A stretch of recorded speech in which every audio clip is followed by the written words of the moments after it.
My name is Eugene Maojor, and I'm Chief of the Laboratory of Molecular Medicine and Neuroscience in our intramural program in the National Institute of Neurologic Disorders and Stroke. In the last week's issue of the New England Journal, there were two brief case reports describing a neurologic disease, a viral-induced demyelinating disease, in patients, one at the Karolinska Institute in Stockholm and one in Stuttgart in Germany, that developed a disease called progressive multifocal leukoencephalopathy. It's a viral-induced demyelinating disease that occurs as a result of reactivation of a virus that's ubiquitously spread in the population. The virus is named from the initials of the patient it was isolated from, JC virus.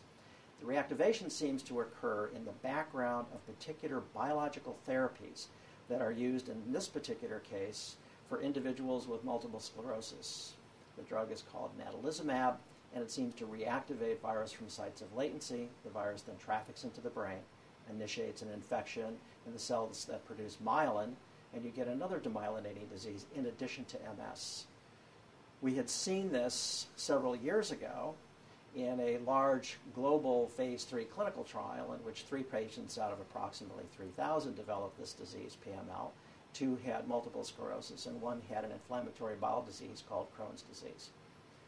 What is interesting about these particular case reports in the New England Journal is that we're seeing a reemergence of PML in a time framework, which is, I think, a key feature here, in which individuals then are dosed with this drug for a period of approximately 12 to 18 months.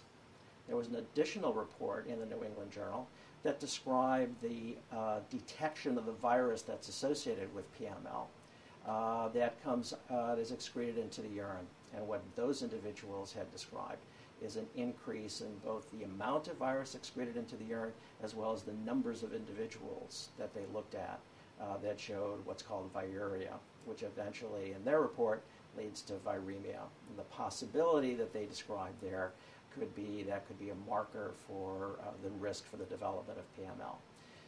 All of this taken together is a substantial concern because we now know that there are somewhere around 20,000 individuals who are treated with this drug.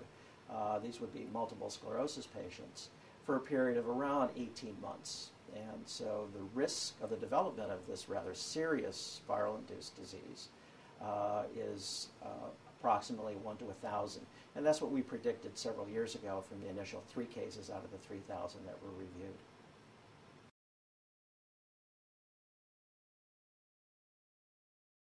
The TOUCH program really is a distribution program that was developed in cooperation between the companies that produced the drug and have developed it, Biogen, IDEC, and Elan, and the Food and Drug Administration.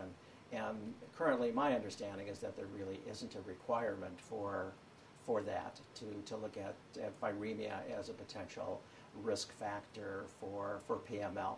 And one of the reasons for this is because we know that the population generally, about 1 or 2% of individuals, can be viremic at any particular time. And that's not unusual for a commonly widespread virus in the human population. And for the most part, it has no pathologic significance. So viremia testing doesn't, although I think it has substantial value, has not been a requirement to look at this. And I think because of the background population can be viremic without being at risk for the development of PML. The other consideration, however, is that if you have individuals who are on these immune modulatory type of therapies, which is what natalizumab is, then perhaps the immune system of that individual is not the same as an individual who has a normal functioning immune system. So whether there's virus in the blood or not may have some significance in individuals on these therapies. And I think there are quite a number of laboratories and clinical centers that are looking now at that possibility to begin to take a look at this certain cases with viremia as a possible risk factor.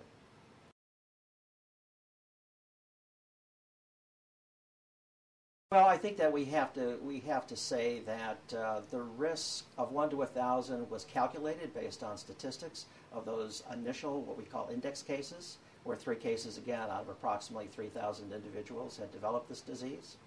We are now beginning to see, with the reemergence of PML and the post-marketing of this drug, on individuals, again, who have been treated with this drug for at least 12 to 18 months, and this is a monthly infusion, so that's approximately the same number of doses.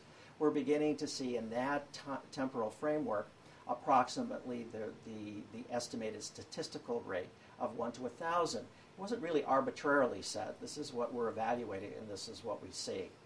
I think when you consider the nature of these drugs, as you can with other biological therapies that have adverse events, I think then you weigh the risk and the benefit ratio. And I think that's a concern that the FDA has, and that's a concern also with the companies that develop these drugs. And so what is the risk? What is the benefit? What are we going to look to on the horizon? How many more cases will we see over the next, let's say, year or two? And I think the benefit-risk ratio will be consistently looked at. And if the balance is tipped, where the risk is much greater than the benefit, then I think a consideration would be made by the regulatory agencies that evaluate that kind of information.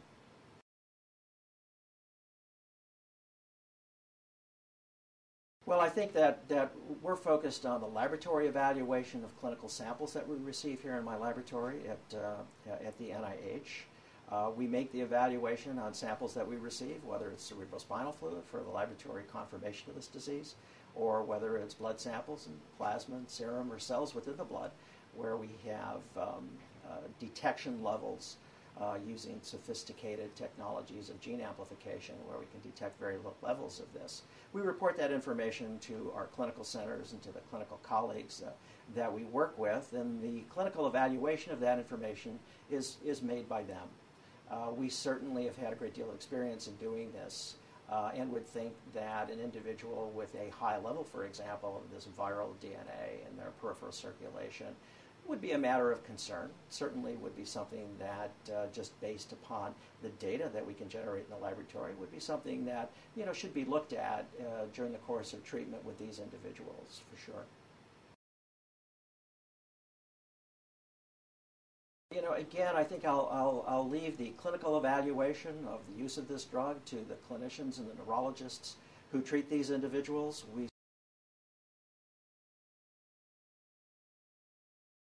I think as far as I know, I think there's always a matter of open discussion that takes place when we begin to see a consistent number of these cases of PML occurring. We're seeing this at roughly a pace of about 1 per month. And we'll probably continue to see that now as this drug is being used in more patients, and as more patients go on these therapies for longer periods of time. So certainly it's a matter of and a topic of discussion, both in the clinical management of these patients, alternates to therapy of these individuals, and trying to, again, get as much information as we can to evaluate what the real meaning is for the presence of this viral DNA in the peripheral blood. So the answer is yes, there are discussions that are going on for this as we collect more information. My role here at the National Institutes of Health is in the laboratory management of this particular kind of effort here. And we're asked questions of a technical nature from many different areas around. And when the FDA has specific kinds of questions or issues, then certainly those are handed to me and with the authority through the Institute to be able to work with them.